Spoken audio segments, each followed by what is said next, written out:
Buenas tardes, vamos a comenzar. Soy Silvia, soy economista colegiada en Lugo, formo parte de la Comisión de Jóvenes Economistas del Consejo General de Economistas de España. Esta comisión está formada por varios economistas de las provincias de España. Nuestro principal objetivo es acercar la institución colegial a los jóvenes y futuros economistas, y una de las iniciativas que estamos llevando a cabo es este programa de formación en el que queremos acercar grandes profesionales del ámbito del sector económico para que los jóvenes economistas se inspiren y aprendan gracias a la profesionalidad y a los conocimientos de estos profesionales. Hoy contamos con unos grandes profesionales de aquí del sector de Lugo. Es Carlos Figueroa Herrero. Aparte de ser una grandísima persona, es un grandísimo profesional. Tiene más de 20 años de experiencia en la asesoría contable y fiscal. Además, cuenta con gran experiencia siendo perito judicial, ha sido perito y ha elaborado informes periciales como el cártel de los camiones, ha participado en administraciones concursales, auditorías de cuentas, mediciones concursales. Actualmente también es profesor en la Facultad de ADE de la Universidad de Santiago de Compostela en el campus de Lugo, y hoy os va a dar una clase magistral sobre análisis de balances. Así que nada, le doy paso para que os exponga sus conocimientos, y cualquier duda que tengáis podéis escribir a través del chat, y al final de su ponencia pues les expondremos dichas preguntas. Bueno, buenas tardes.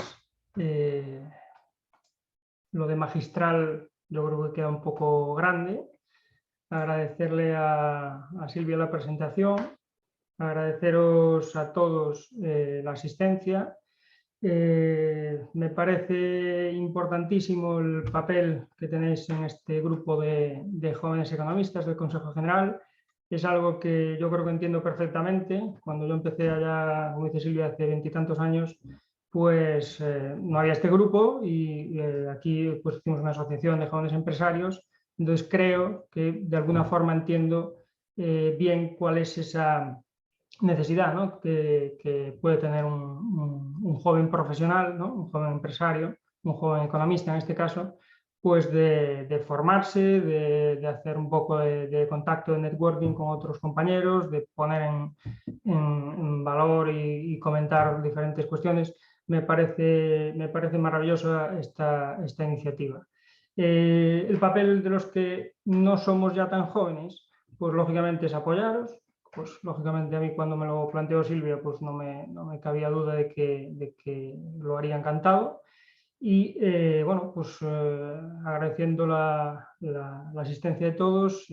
Como os digo, dista mucho esto de ser una clase magistral. Lo que intentaré hacer es trasladaros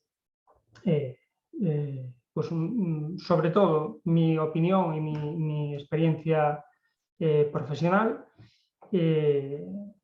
Silvia me guió un poco, me dijo, oye, pues mete un poco más de esto, insiste un poco más en esto, otro. Claro, aquí tenemos que condensar muchísimo, ¿no? Intentar hacer un análisis de balances en una hora escasa que tenemos por delante, pues es harto complicado. Aún así, bueno, vamos a intentar conseguir por lo menos, como os digo, tocar lo que yo creo que son puntos fundamentales o puntos básicos que deberíamos pues tener en cuenta cuando nos enfrentemos profesionalmente a un trabajo de este tipo, ¿vale? Entiendo que, lógicamente, todos somos economistas, todos tenemos esa formación al menos mínima y experiencia mínima a nivel de conocimientos que nos ha dado nuestra carrera, nuestro grado en administración de empresas o en económicas, la vía por la que hayáis arrancado. Bueno, pues partiendo de esa base, pues hay muchas cosas que ya a lo mejor no merece la pena ya ni tocar, ¿no? Partimos de una cierta base, ¿vale? Bien, empezando, pues básicamente yo, no es por ampliar el concepto de la charla, que tampoco es el objetivo, pero sí que no deberíamos centrarnos solo en análisis de balances como tal. La palabra queda poca, la utilizamos todos, ¿no? Pues voy a hacer un tema de análisis de balances. Es mucho más, ¿no? Haces análisis, como os digo aquí, haces análisis contable, haces análisis financiero, tocas el balance, tocas la cuenta de pérdidas y ganancias.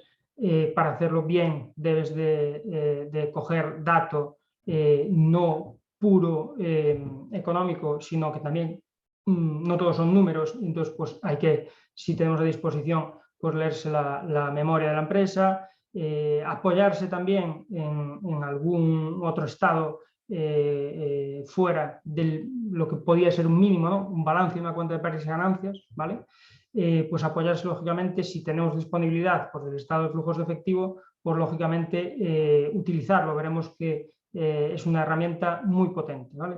Igualmente, si tenemos disponibilidad o podemos configurarlos o crearlos o estructurarlos, pues también otros estados como el estado de valor añadido, una pérdida de ganancias analítica. Bueno, que debemos de tomar datos de esto. Incluso creo que con la época de globalización que vivimos, pues lógicamente en el análisis sabemos que no debemos centrarnos nunca exclusivamente justo en nuestra parcelita, en nuestra empresa, sino que debemos ver alrededor, debemos ver nuestro entorno, debemos ver el sector cómo se está moviendo, no solo a nivel local o nacional o nuestro ámbito puro, sino a nivel mundial. El estado de información financiera puede proporcionarnos datos interesantes si parte de lo que queremos comunicar, que después lo que vamos a ver con ese análisis que realizamos, pues ahí hay algo que sea importante, ¿no? Pues la tasa de penetración en determinados países, qué tipo de responsabilidad social hacemos o cuál es la inversión en este tipo de cuestiones, pues todo esto en lo que es la base sobre la que empezamos a trabajar para hacer un análisis de este tipo de estados, y así lo pongo en general y así me gustaría dejarlo, análisis de estados, porque son todos estados en los que se comunica la información, tanto el balance, pérdidas, ganancias, memoria y demás que hemos comentado, ¿vale?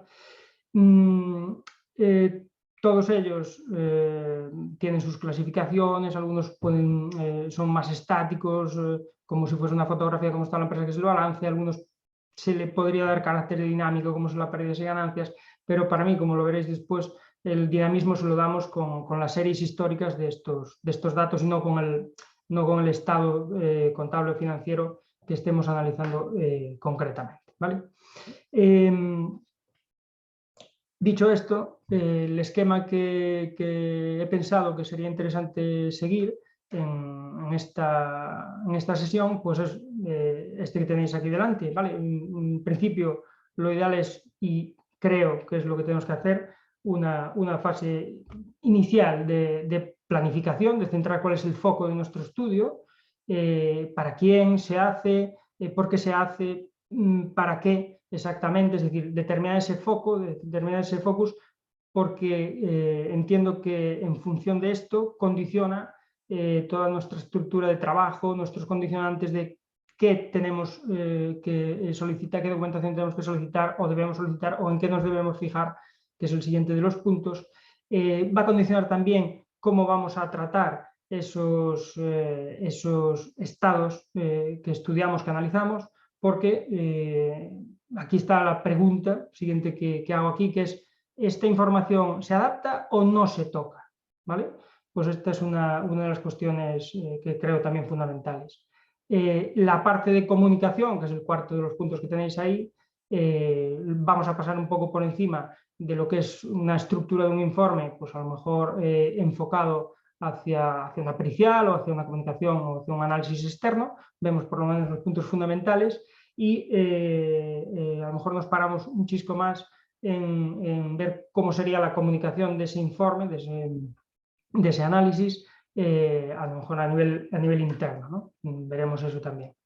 Donde más foco vamos a hacer es en el quinto de los puntos, que es el propio análisis en sí, lógicamente, ahí es donde le tenemos que dar, me ha dicho Silvia, oye, cárgale aquí un poco más de información y de cuestiones en este apartado. Bueno, pues venga, vamos a intentar hacerlo un poco más orientado puro a análisis, a ver un poco qué ratios son fundamentales y esos 4 pilares que yo os llamo ahí, que veréis ahora para mí cuáles son y creo que son el mínimo que debemos de tocar y de analizar en cualquier trabajo de análisis que realicemos, ¿vale?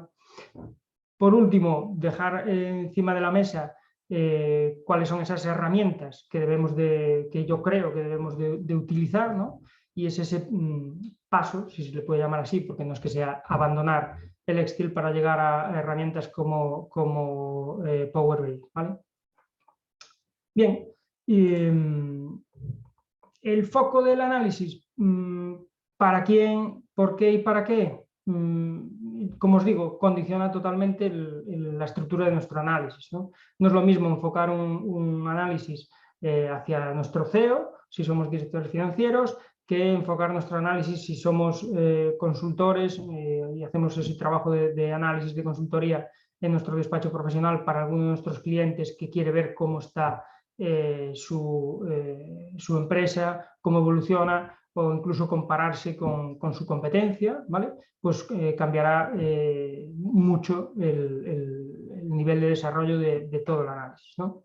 Lo mismo en otros trabajos donde se utiliza también el análisis, pues, lógicamente en auditoría, los que os dediquéis a ello o os hayáis dedicado sabéis perfectamente que es una de las fases previas, por lo menos esa parte analítica de cómo está la empresa, de cómo evoluciona, pues eso es un análisis en toda regla y tocamos los puntos fundamentales de trabajo que comentábamos, esos 4 pilares de los que hablaremos después. Si nos pide un juzgado que emitamos un informe pericial de, oye, ¿cómo está la empresa en cuestión esta? Oye, ¿que tiene capacidad para hacer frente a este tipo de cuestiones? O algo que nos pida, o información que nos pueda pedir un banco, ¿no? Sobre cómo pretendemos afrontar o cuál es nuestra expectativa de desarrollo de negocio e incluyamos este análisis de estados dentro de lo que es un plan estratégico o un plan de negocio, ¿no?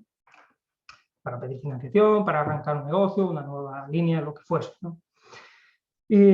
Incluso nosotros hemos analizado, hemos hecho algún trabajo de análisis, pues lógicamente para un socio que quiere desprenderse de sus participaciones y que nos dice, oye, ¿cuánto vale esto? Pues la base de ese trabajo de valoración parte también de un análisis de la empresa, lógicamente, ¿no? De la sociedad que se trate.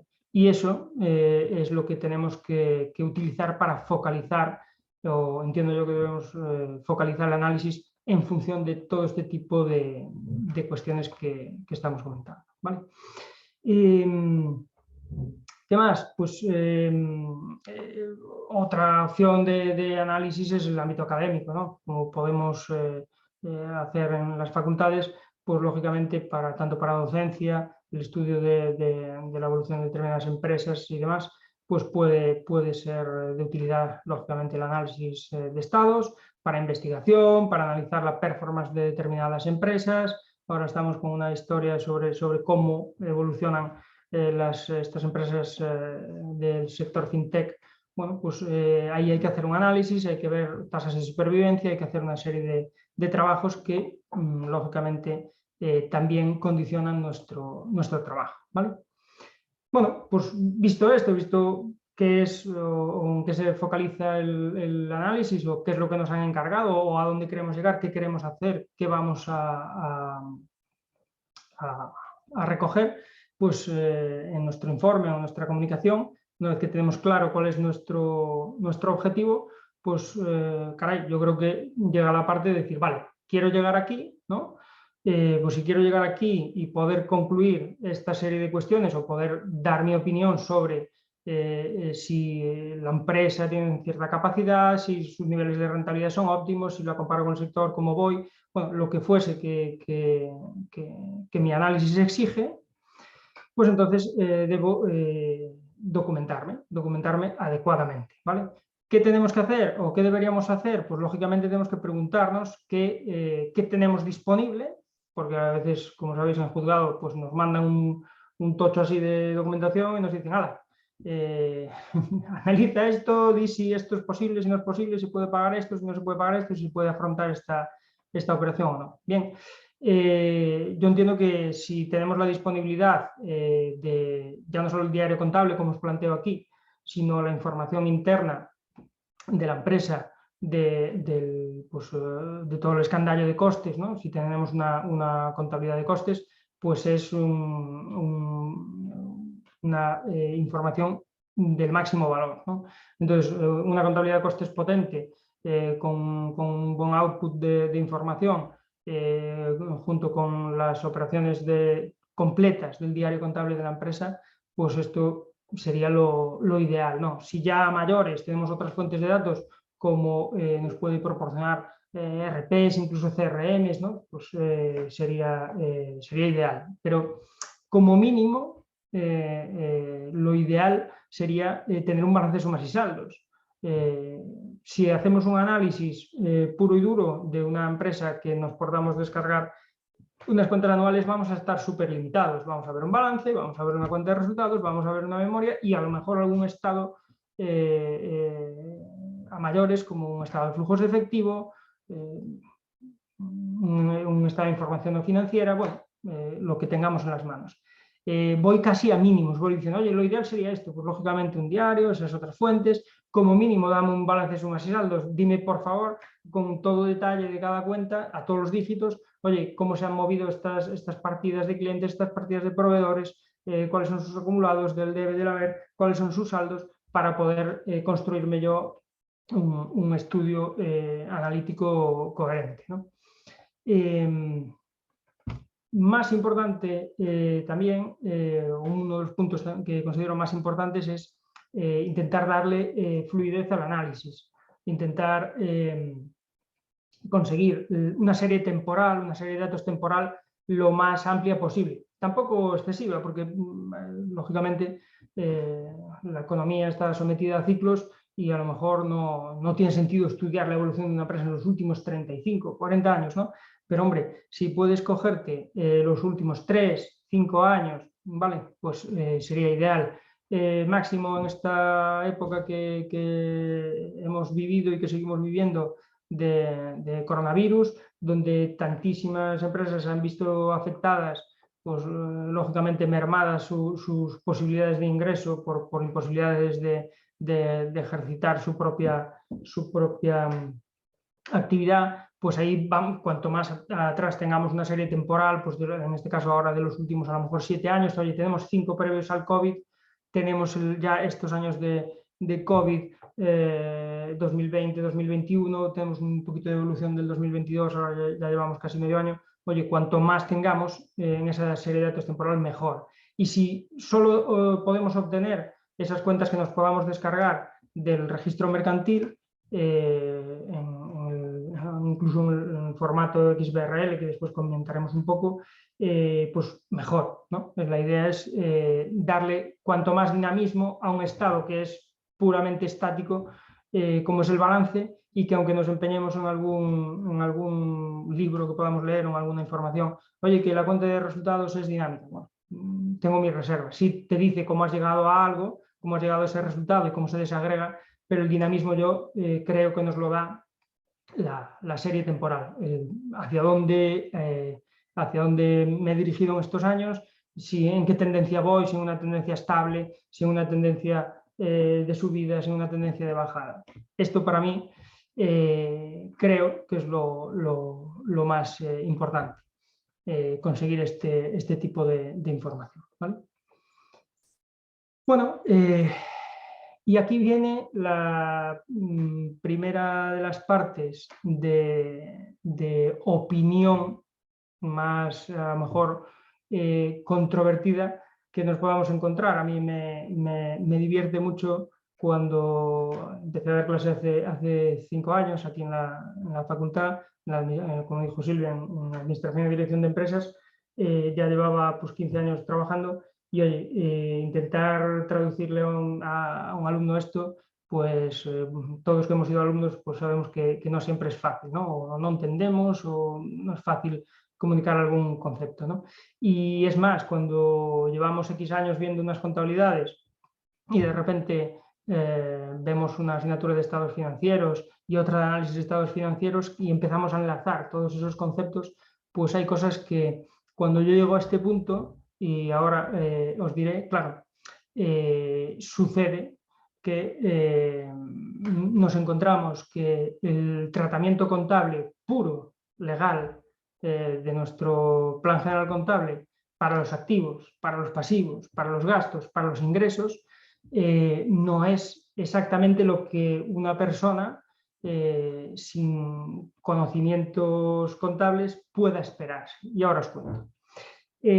Nos encontramos también que hay ciertas partidas que pueden ser controvertidas, ciertas partidas que cuando empecemos a analizar pues podamos ver que están mal clasificadas y que bueno, pues tenemos que, como os pongo aquí, en el esquema de pensamiento de trabajo que solemos hacer en un análisis, tenemos que tomar una serie de decisiones como analistas, ¿vale?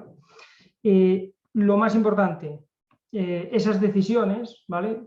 Como todo el trabajo, toda la focalización del análisis siempre está en plasmar de alguna forma, como sea, en un informe, pericial, en informe interno, en una documentación que le podamos, como directores financieros, pasar a nuestro CEO, una información que le podamos pasar como consultores a nuestros clientes, pues tenemos que tomar una serie de decisiones como analistas, en el sentido de aplicar este tipo de cuestiones que vamos a ver ahora, de este tipo de partidas controvertidas, y que, oye, pues tenemos que no solo tomar las decisiones, sino que creo que es lo más importante, documentarlas. Tenemos que dejar muy claro siempre, como analistas, cuáles son nuestros presupuestos de partida, cuáles son las cuestiones que hemos ajustado, cuáles son las limitaciones que hemos tenido en el análisis, porque nuestras conclusiones están afectadas por este tipo de cuestiones. Y después un apartado que lo comentaremos ahora sobre la marcha. Os voy a tirar aquí en la pantalla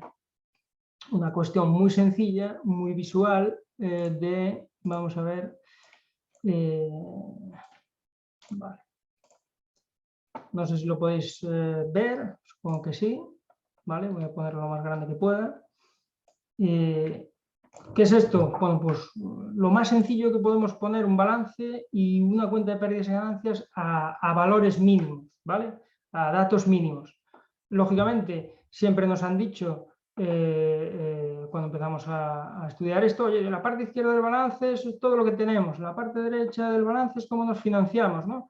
Recursos propios aquí arriba y recursos ajenos por aquí abajo, ¿no? Vale, de acuerdo. Ponle esto delante a una persona que no sepa mucho de contabilidad. Bueno, ya que no se pueda enterar mucho de qué va esto. Y, oye, ¿por qué pones esto así en pilas, en bloques? Bueno, eso es igual. Pero si empieza a bajar un poco el detalle, y a lo mejor dice, oye, ¿qué es lo que hay aquí en el activo no corriente? Oye, pues hay aquí un inmueble. ¿Dónde está la sede de la empresa? Oye, pues está aquí en un piso, en un local en Gran Vía, en Madrid, o en donde sea, que lo compramos hace 35 años. Ah, fantástico. Oye, ¿y por qué aparece ahí por este dinero? Oye, aparece ahí con una amortización acumulada. Oye, que aparece con valor cero. Y tú le dices, claro, oye, lo compré hace 30 y pico años, lo amortizo al 3%, ¿no? Y bueno, pues ¿qué es lo que hago? Pues recojo en mi balance que hay un bien que ha ido deteriorándose o que ha ido perdiendo su valor, ¿no? Vale, aparece un valor ahí X, que es el de la parte del terreno que no se amortiza. Desde luego, perfecto. Pero te dice, caramba, me dices que tenemos aquí, me dices que en la parte izquierda del balance está lo que tienes y que está puesto en valor, ahí pone, por ejemplo, aquí 425.000 euros o millones de euros, lo que sea, y me estás diciendo que esta partida, que este local que vale una pasta en plena Gran Vía, en tu balance aparece por 0 euros, vale, que a lo mejor aparece por 10 millones de euros y con una amortización acumulada de menos 10 millones de euros, pero al fin y al cabo, y te dice, ¿pero qué sentido tiene esto? Pero si este local vale una pasta. Pues dice, pues sí.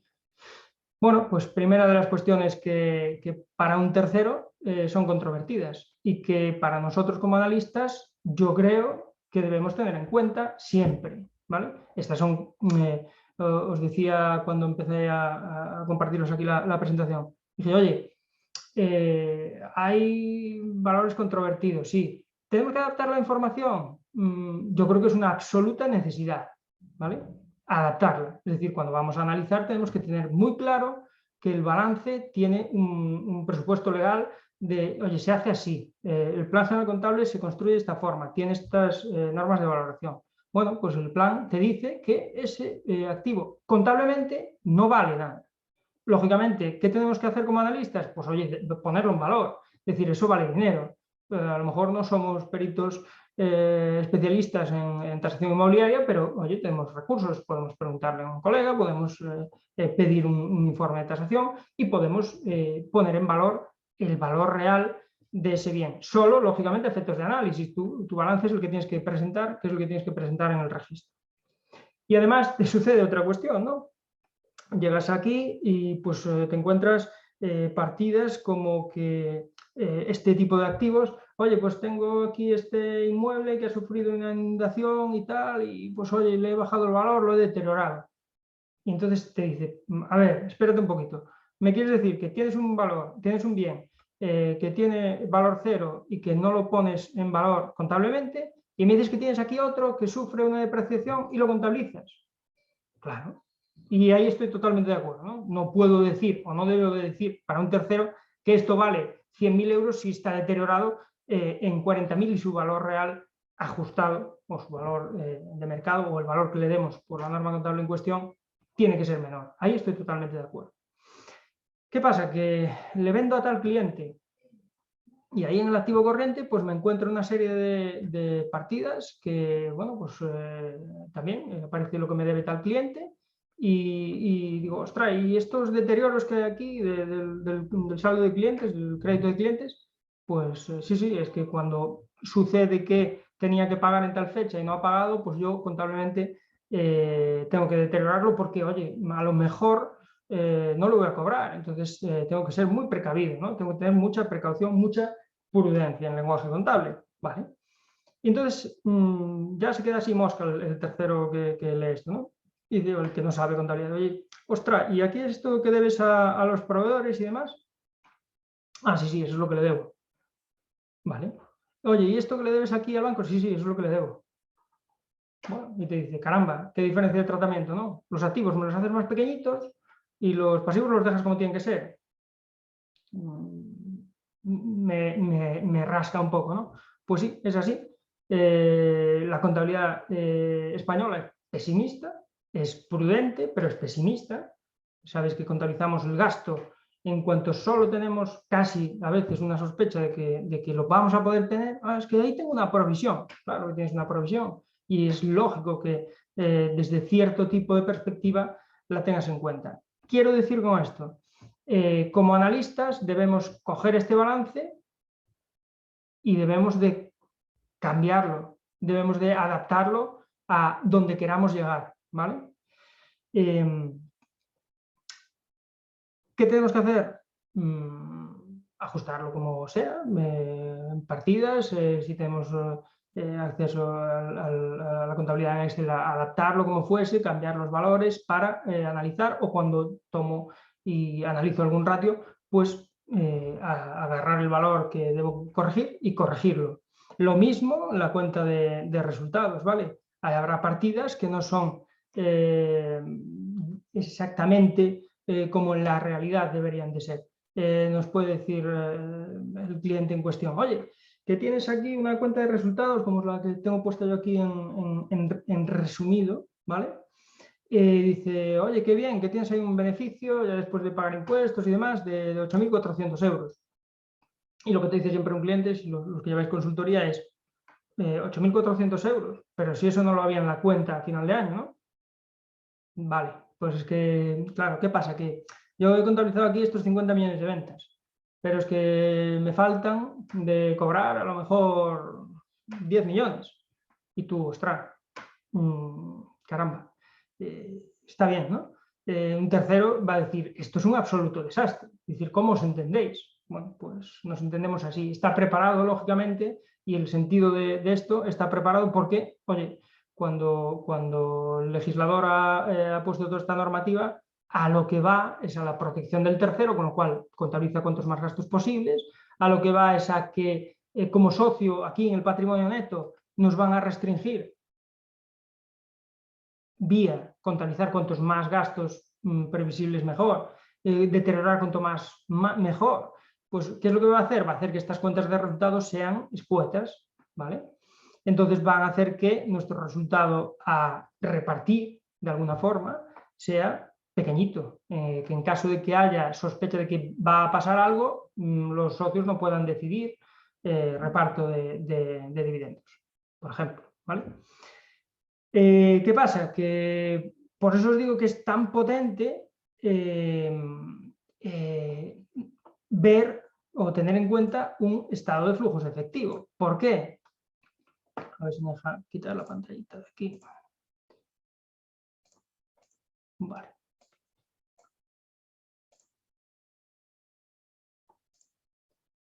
Bien. ¿Por qué me deja, por qué me parece tan potente? Pues no quiere. ¿Por qué me parece tan potente el estado de flujos efectivo? Pues porque nos devuelve un poco la realidad. Por lo menos devuelve la cuenta de resultados a la realidad. Dice, oye, vale, Me parece muy bien, has vendido tantos millones de euros, fantástico. Te has gastado tanto, bien. ¿Cuánto has pagado realmente? ¿Cuánto has cobrado realmente? ¿No? Entonces, eso sí que ya lo entiende todo el mundo. Cash, efectivo, entra y sale. ¿Tengo o no tengo? Eso me parece que es de los mejores ejercicios a nivel legislativo que se han hecho y a nivel analítico también, porque nos facilita muchísima información a los analistas, ¿no? Vemos que a lo mejor una empresa ha generado con su explotación 5 millones de euros, ¿vale? Y se ha gastado en diferentes inversiones 2 millones de euros y ha devuelto financiaciones o ha pagado dividendos, lo que sea, aquí por estas cantidades. Al final ha generado unos flujos de efectivo netos de 2 millones de euros.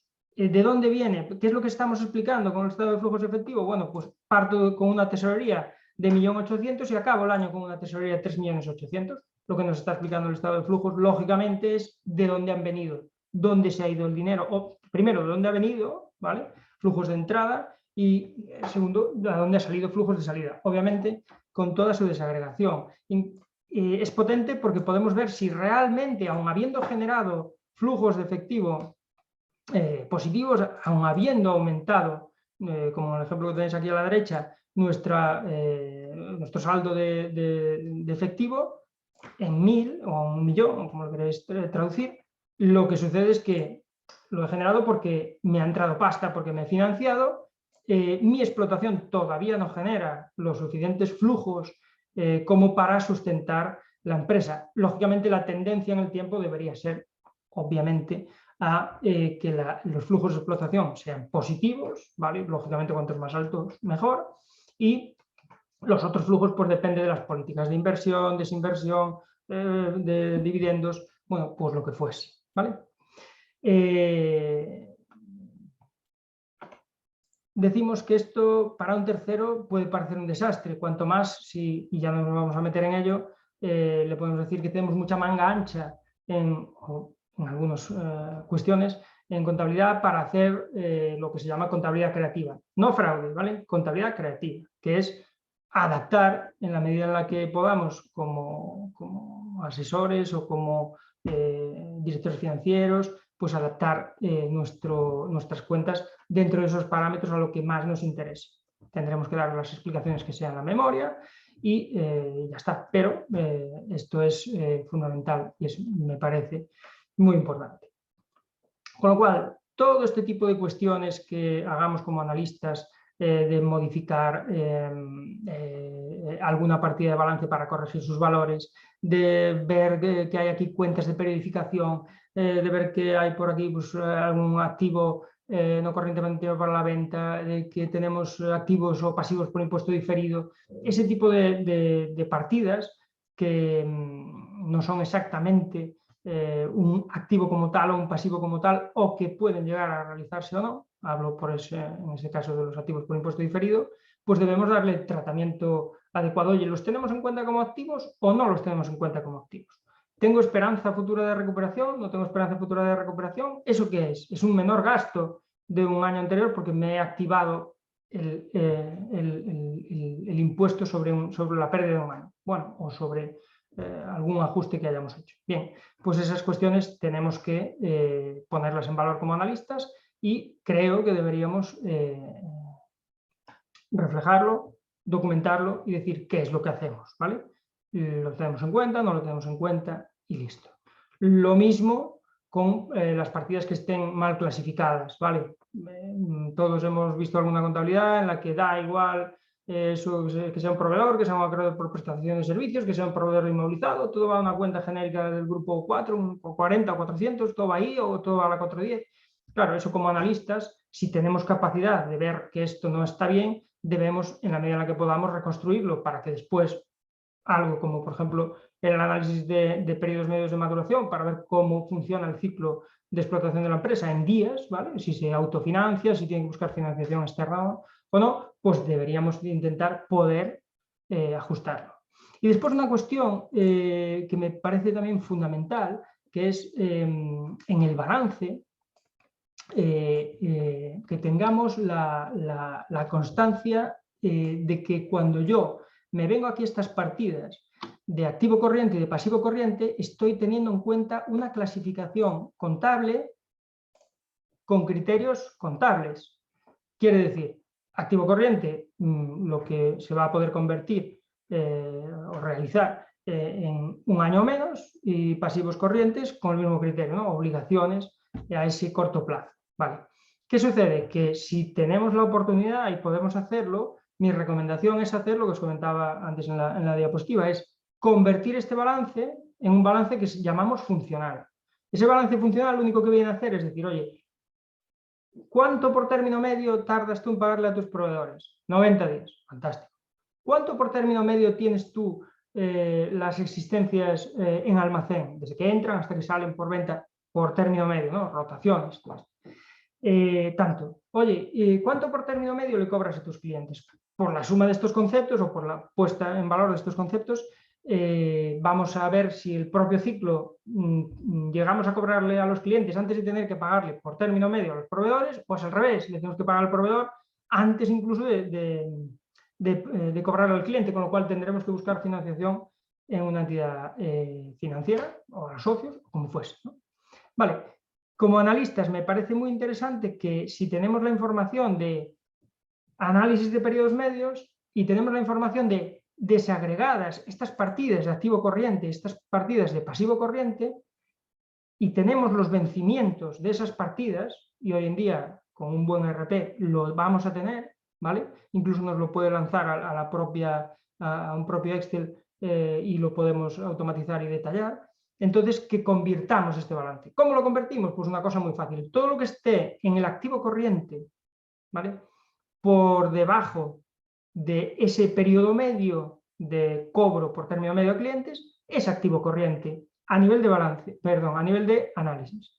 Todo lo que exceda ese periodo medio lo subo para arriba, ¿vale? Lo convierto, lo saco de aquí, ¿vale?, de donde esté en la partida un cliente que por lo que sea me paga a 180 días, un cliente. Bueno, pues oye, ese lo subo para arriba porque a nivel funcional, a nivel de análisis de periodos medios, ese cliente debería aparecer arriba como no corto plazo, como fuera de mi periodo de explotación normal.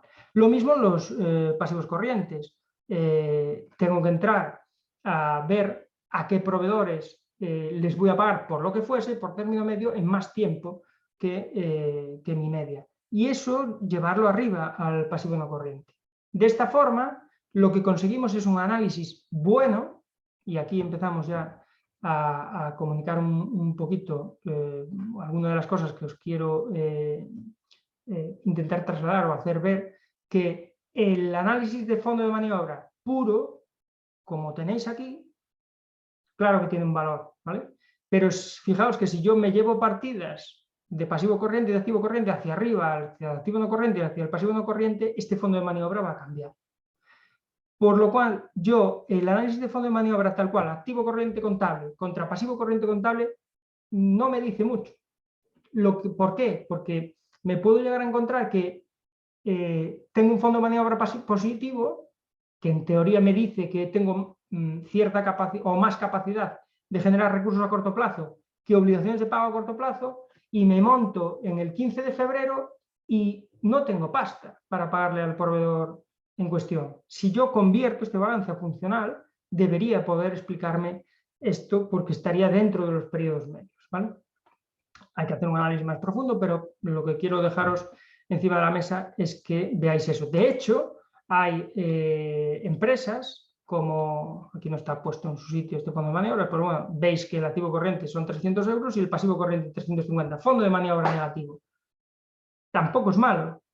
Primero, porque debería convertirlo a funcional. Y además, sabéis perfectamente que hay empresas como Carrefour que funcionan periódicamente con fondos de maniobra negativos y funcionan perfectamente y son perfectamente solventes, porque si no bajamos a hacer más análisis sobre la relación entre activo corriente y pasivo corriente, nos quedamos muy cortos simplemente diciendo, oye, es un problema que el fondo de maniobra sea negativo. No siempre.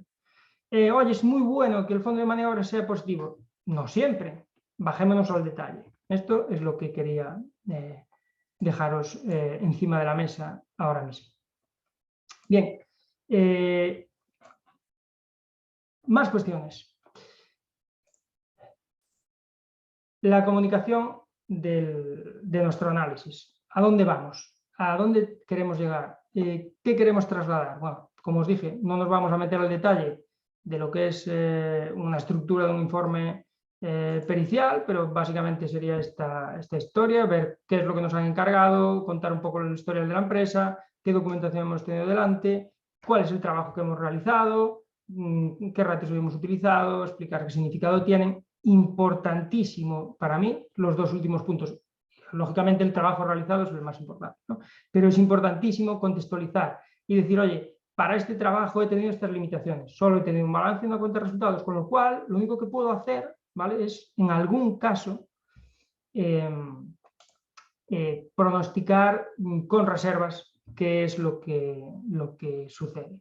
Digo siempre a mis alumnos, y aquí jugamos con ventaja los gallegos, porque en la comunicación de un análisis financiero hay que ser muy gallego en el sentido de que no se sepa muy bien, dicen de los gallegos, y yo creo que es verdad, que cuando hablamos no se sabe muy bien si subimos o bajamos, no se sabe bien dónde estamos, no te acaba de concretar perfectamente. ¿Qué pasa? Cuando tienes un análisis donde solo tienes un balance, una cuenta de resultados, vas a poder llegar a un nivel de análisis muy, muy flojo, muy pequeño, con lo cual toda tu conclusión, toda tu redacción debería ir precedido de palabras como parece ser que, podría ser que, en base a los datos y esta tendencia puede dejarse ver que la tendencia es esta o parece que, pero no concretar si no tenemos mucha base de trabajo, ¿no?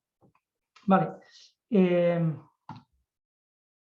Si lo que pretendemos es llegar a un análisis y a una presentación de un informe interno, ¿vale?, el esquema es completamente diferente, no tiene por qué seguir esa estructura, lo podemos adaptar a lo que nos dé la gana y sobre todo es fundamental, y en dirección financiera así lo es, pues lógicamente establecer un cuadro de mando, ¿vale?, un dashboard para poner en valor ese análisis y comunicarlo de forma adecuada. Ahora veremos.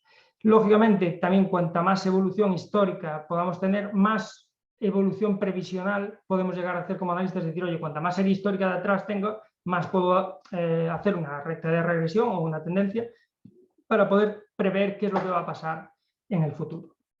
Y cuanto más nos podamos comparar con la competencia o con datos sectoriales generales o con la competencia, mejor. Importantísima la comunicación en el sentido de que esto, me vais a decir, ¿se le ha colado una diapositiva? No. Esto es un dashboard, esto es un tablero de un coche y esto es lo que como analistas al final debemos pretender comunicar.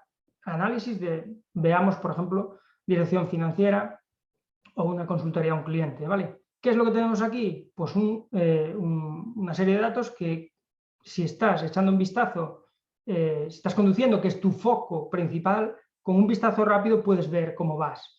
El velocímetro, voy a esta velocidad, voy a 140, perfecto. Oye, pero ¿cómo voy de revoluciones? Oye, veo el de al lado, mi competencia va a 140 también, pero yo voy a 2.500 vueltas y el otro va a 4.500.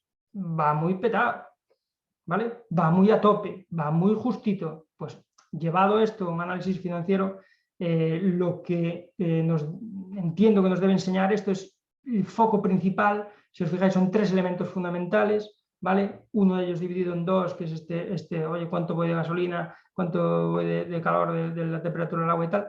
Y después pequeños datos, ¿vale? Como, oye, me acaba de saltar un chivato, está en naranja. Bueno, tranquilo, puedes continuar, pero mírate bien qué pasa, ¿no? El rojo, para allá que te va a reventar el coche. Pues esto mismo, ¿vale?, llevado a un dashboard.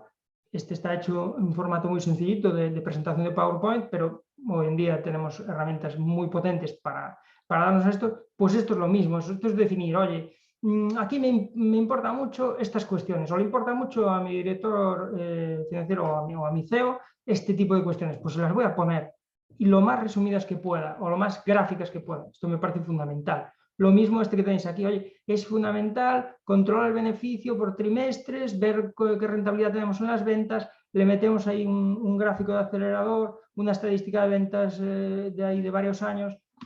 Este que tenéis aquí, si os fijáis, cuanto más minimalistas, en muchos casos, cuanto menos información es más. Si empezamos a tirar tablas con un montón de datos, con un balance ahí, con unos ratios, con unos porcentajes verticales, horizontales, con 70 columnas, 800 filas, claro que hay que hacerlo, claro que ese trabajo está detrás, pero el resultado debería ser algo así. Y ahora, y aquí me meto ya un poco al lío, es estos pilares básicos en los que yo entiendo que se debe basar el análisis. Veremos que el poder de los ratios es inmenso a nivel comunicativo, a nivel informativo, a nivel análisis. Perdón. Y la herramienta más importante del análisis es el sentido común. Aplicar el sentido común a lo que estamos haciendo. Intentaré daros algunos pequeños tips de trabajo al final de la exposición de este apartado. Este es el esquema de trabajo que yo sigo. No es el mejor ni el peor, puede hacerse con el orden que se quiera, pero creo que esto tiene un sentido. Arrancamos con un análisis de liquidez. Liquidez es capacidad de hacer frente con mis recursos a corto plazo a mis obligaciones a corto plazo. Perdón. Todo cortoplacista, liquidez. Ratios que utilizamos, 3 fundamentales: liquidez, probabilidad, tesorería. Veremos después qué pasa con esto. Continúo. Ya he analizado qué pasa en el corto plazo. Voy a ver qué pasa en el largo plazo y qué pasa sobre todo con mi estructura. ¿Vale? Son ratios que me deben enseñar cuán solvente soy, qué garantía puedo dar frente a terceros, cuán fuerte soy. ¿Vale? Puede que yo me venga a los ratios de liquidez y en estos ratios de liquidez tenga algún parámetro un poco justo o incluso malo. Si yo tengo una buena solvencia, si yo tengo una buena estructura y la situación de problemas de liquidez es coyuntural, bueno, oye, tengo capacidad suficiente para reestructurarme, eso lo vemos con la solvencia, pues puedo seguir. Ahora, una tendencia de ratios malos en liquidez se me van a acabar comiendo la solvencia, ¿vale? Voy a acabar descapitalizando la empresa, voy a acabar excesivamente endeudado, lo que fuese. El siguiente de los puntos que analizo, rentabilidades, ¿vale? Todo este análisis es a mínimos, ahora lo veréis, ¿vale?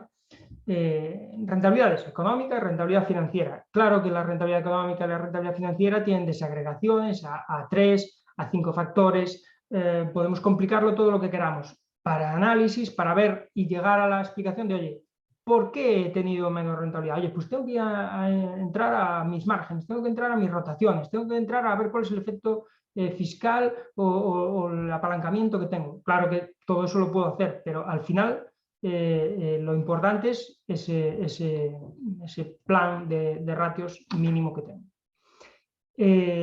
Riesgo, ¿vale? Todo lo demás es súper importante, ¿vale? Pero tengo que ser capaz, y sobre todo lo hemos visto en los últimos años, de analizar cuál es mi riesgo, ¿vale? Ver ese COVID, esa merma de ventas que yo he tenido, cuánto me va a repercutir o hasta dónde puedo aguantar, ¿vale? Eso es el análisis de riesgo. Eso lo hacemos con puntos muertos y con apalancamientos, tanto operativos como financieros, como totales. Estos son los 4 pilares. Y los 4 pilares, aunque yo sigo ese orden, ya por costumbre, ¿vale? La idea es ponerlos todos en común, nunca sacar conclusiones individuales de cada ratio suelto, ni de broma, ni mucho menos de solo un apartado de liquidez o solo un apartado de rentabilidad, ¿vale? Pero con 10 ratios, que es lo que tenéis ahí, los que os he puesto en las diapositivas anteriores, con 10 ratios llegamos ya a un nivel de análisis bastante decente. Por tanto, podemos ver que los ratios tienen un gran poder, ¿vale? Porque con muy pocas cifras, con muy pocos datos, con 10 datos, ¿vale? Podemos llegar a ser capaces de trasladar cierta información de trascendencia, ¿vale? ¿Qué ¿Qué sucede con los ratios? Pues sucede que nos sacan unas tablas como estas. Oye, nos definen el ratio de liquidez, el ratio del ácido, el de tesorería, la garantía y demás, y nos dicen, oye, los valores óptimos son estos, cuidado. Cuidado con los valores óptimos. Los valores óptimos, y podéis leeros varios autores, podéis buscar información por ahí por internet, y alguno diferirá de esto. Lo normal es tomarlo como una referencia inicial, ¿vale? Porque estos datos están extraídos de un análisis de serie histórica de todas las empresas de nuestro país durante un montón de años, de que por término medio, pues oye, lo mejor es que su liquidez esté entre tanto y tanto, su ratio de garantía entre tanto y tanto, sus endeudamientos entre tantos y tantos. Son ratios demasiado ideales, demasiado conservadores, ¿vale? Pero debemos tomarlos así. Casi lo mejor es decir, oye, al sector le está yendo bien en general, está funcionando bien, pues voy a irme a ver cuáles son los ratios sectoriales, ¿vale? Con lo cual, si me voy a análisis de liquidez, en general tengo esos tres ratios, puedo empezar a concluir sobre ella, ¿vale? Si me voy a análisis de rentabilidades, apalancamientos y tal, oye, si bien en los otros ratios hemos visto que tenemos como unos mínimos o valores óptimos, aquí tenemos rentabilidades. Oye, cuanto mayor mejor, tanto económica como financiera, más hacia nuestros socios, ¿vale? Si analizo los apalancamientos, ojo, y aquí sí que me paro un poquito, y sé que ya es una hora complicada, darme un ratito nada más. Si analizo apalancamientos, ojo, porque el apalancamiento es lo que me da mi nivel de riesgo, ¿vale? Y un apalancamiento alto quiere decir algo, y un apalancamiento bajo, otro algo. Y ahora vemos qué, ¿vale? Si yo tengo un balance y una cuenta de resultados como la que veíamos antes, ¿vale? Yo, ante una situación determinada de un COVID o demás, tengo que poder analizar cuál es el punto a partir del cual yo, si bajo de ese nivel, pierdo pasta. Con mi margen no consigo cubrir costes. Esto es un cálculo que es difícil hacerlo tan simplificado, porque en teoría está planificado para un solo tipo de venta de producto con un margen determinado, sin descuentos. Eso hoy en día no se da en las empresas, pero sí podemos llegar con unos márgenes medios, utilizando el análisis de mi margen medio, que en este caso puede ser un 40%, sobre estas bases aplicadas a mis costes fijos, puedo llegar a, oye, ¿cuál es mi nivel mínimo de venta? 25.000 euros, perfecto. Yo sé que si no bajo de 25.000 euros, como tengo un margen de tanto, voy a poder cubrir mis costes fijos, por lo menos los que están en la parte de arriba de la cuenta de resultados, que es conforma el BAIT tan importante, lógicamente, para el resto de cuestiones. Con lo cual, intentaré siempre que pueda estar lo más a la derecha que puedo, cuantas más unidades, cuantos más ingresos tenga, y estar cuanto más metido en la senda de beneficios. Y ahora vemos por qué. ¿Por qué es importante analizar estos parámetros de apalancamiento? Bueno, pues porque el apalancamiento lo que me dice es, si me voy a un apalancamiento total, perdón, si me voy a un apalancamiento total, lo que me dice el apalancamiento total es, si yo soy capaz de modificar, aumentar, variar, y ahora veremos entre aumentar o abajo disminuir, si yo soy capaz de aumentar un X% mis ventas, es decir, me cojo a mi equipo de comerciales y les digo, venga, salir a la calle e intentar vender lo máximo posible, porque si conseguimos vender un 10% más, y esto es lo que nos contesta el grado de apalancamiento operativo, el grado de apalancamiento total, si conseguimos vender un 10% más, conseguiremos un X% más en nuestro beneficio después de impuestos. Los grados de apalancamiento operativo funcionan en esta parte de arriba, ¿vale? Hasta el BAIT. Los grados de apalancamiento financiero funcionan en la parte inferior, ¿vale? Y los grados de apalancamiento total funcionan de arriba abajo. Variación en las ventas supone una variación en el beneficio después de impuestos de tanto. Esto, claro, una variación de un 10% en las ventas con un grado de apalancamiento de 2,5 quiere decir que voy a tener una variación en mi beneficio después de impuestos de un 25%. Se multiplica 2,5, es un tanto por mil, por el 10%. Concho, muy interesante, ¿no? Oye, salir ahí a vender, que si conseguimos vender un 10% más, conseguimos un 25% más de resultado. Venga, fantástico. Pero ojo, utilizar este grado de apalancamiento solo para esto, pues está muy bien para saber el esfuerzo de ventas, qué repercusión tiene y demás. Pero donde, y sobre todo últimamente, debe ser más interesante es qué pasa si esa variación no es de incremento. ¿Qué pasa si esa variación es de decremento, de disminución? Oye, pues pasa que en condiciones en las que yo esté lejano y tenga un margen, si os fijáis aquí tengo de margen el doble que mis costes fijos, cubro de sobra los costes fijos con el doble, aún pago intereses y aún pago impuestos de sociedades, gano pasta, ¿vale? Si yo disminuyo el importe neto de cifra de negocios, ¿qué es lo que va a pasar? ¿Vale? ¿Qué es lo que va a pasar? Que si yo me reduzco aquí, o perdón, si yo aumento mis gastos, ¿vale? Tengo más costes fijos, por lo que sea, con una estructura determinada de ventas y de margen, ¿vale? Y aumento mis cifras de intereses, sucede que en el momento, no hagáis caso a esta alumna, en un determinado momento, tengo mucho grado de apalancamiento total, en un determinado momento voy a palmar pasta. Con lo cual, lo que mido en un grado de apalancamiento es la distancia a empezar a perder dinero. Con lo cual, si yo me sitúo en esta gráfica que tenéis aquí, en sendas de ventas de 1.700.000 y yo bajo de 1.700.000 a 1.600.000 de ventas, oye, voy a seguir generando beneficios. Si yo me sitúo una senda, como cortan aquí los ejes, cuanto más cercanos al cero, ¿vale? Si yo me sitúo en sendas de 600.000 euros o de 400.000 euros, si yo bajo un 10%, voy a entrar en pérdidas. Y eso es el riesgo que tenemos. Con lo cual, el efecto de apalancamiento funciona muy bien en épocas de bonanza, cuanto más alto sea mejor, porque estoy cerquita, estoy creciendo y tengo un efecto de apalancamiento muy elevado, ¿vale? Una pequeña, entendámonos, una subida de ventas de un 10% me va a repercutir un 70 y pico por ciento de mis ventas, de mis beneficios finales, ¿vale? Pero, tío, si bajas un 10%, o en este caso un 10 y pico, ¿vale?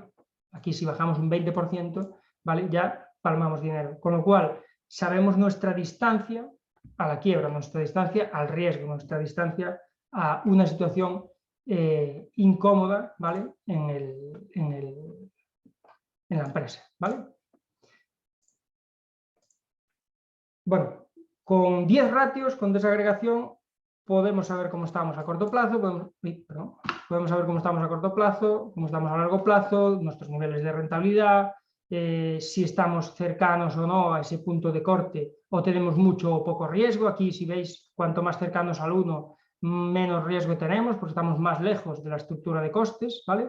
Con lo cual, con 10 parámetros, esto detrás, lógicamente, tiene unos balances, tiene unas cuentas de resultados, tiene una contabilidad completa. Fijaos el nivel de síntesis que consigue un ratio, ¿vale? Podemos concluir con 10 parámetros si estamos en la buena senda, si vamos a tener un problema, si estamos cerca o lejos del problema y si necesitamos reestructurarnos, ¿vale? Y nos permite anticiparnos al posible problema, ¿vale? Bien, como herramientas, y esto ya es la parte final de la presentación, y ya no me extiendo más, tenemos, como os decía, del Excel al Power BI, ¿vale? Tenemos el Excel, que es fundamental, uso de tablas dinámicas y demás. Tenemos capacitarnos en esto como profesionales es fundamental, esto yo creo que ya todos somos conscientes. Tenemos una herramienta fantástica en el REC, ¿vale? Que es esta herramienta SEFES, que es una herramienta que permite algo que podéis ver aquí en pantalla. Cogidos una serie de datos, nos da dónde estamos situados con respecto al sector, nos permite compararnos con otras empresas, nos permite hacer análisis de evolución de mi empresa en un periodo de 5 años, o nos permite ver cuál es mi empresa en un año y compararnos con 5 empresas del sector. Es una herramienta súper interesante.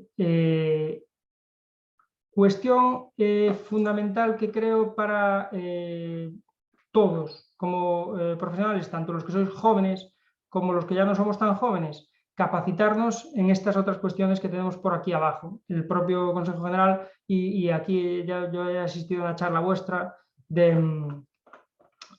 Manuel Ramón, que nos explicaba la potencia de estas herramientas. Yo creo que es para vosotros, como jóvenes, una obligación de liderar este cambio, no sé si llamarle de paradigma, pero sí este cambio hacia dejar de ser tan contables, que es una faceta fundamental, pero pasar a ser más analíticos, más analistas. Entonces, este tipo de herramientas, complementos de Excel, como son Power Pivot, Power Query y ahora Power BI, ¿vale? Pues nos pueden facilitar mucho el trabajo y pueden darle muchísimo valor añadido.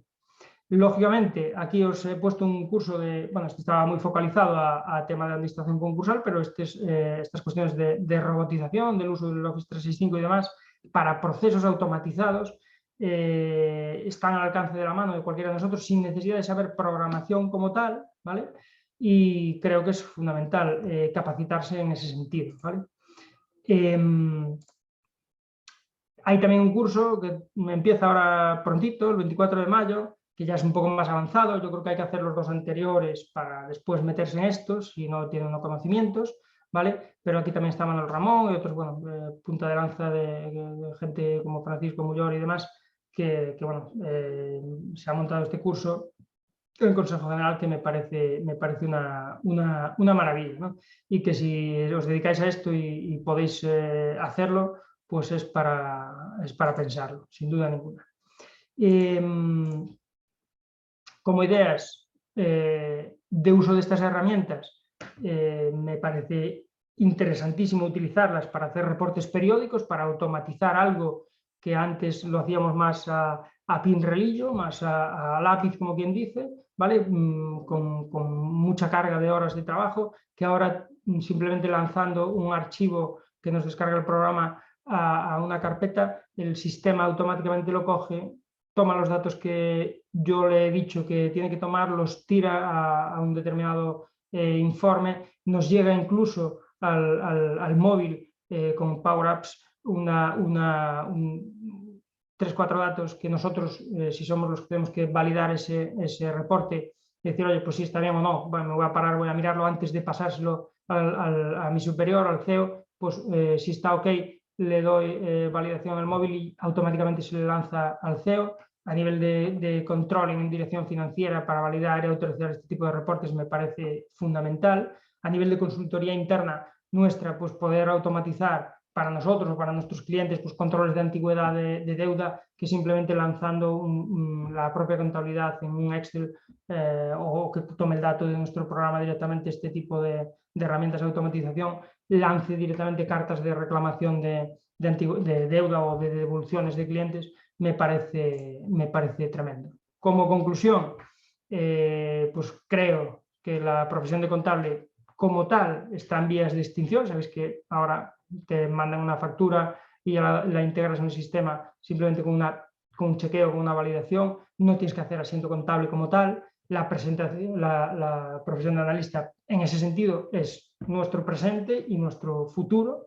Creo que debemos de trabajar en ello, que capacitarnos en utilizar este tipo de herramientas basadas en inteligencia artificial nos va a ahorrar mucho tiempo y nos va a permitir centrarnos a lo que más valor añadido tiene en nuestro caso, que es a esa aplicación del sentido común que os decía antes, para analizar, ¿vale?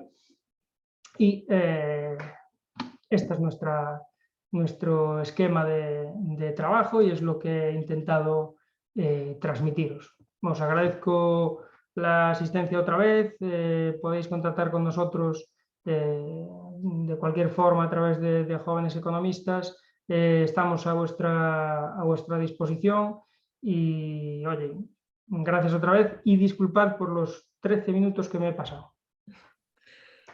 Bueno, pues muchas gracias, Carlos.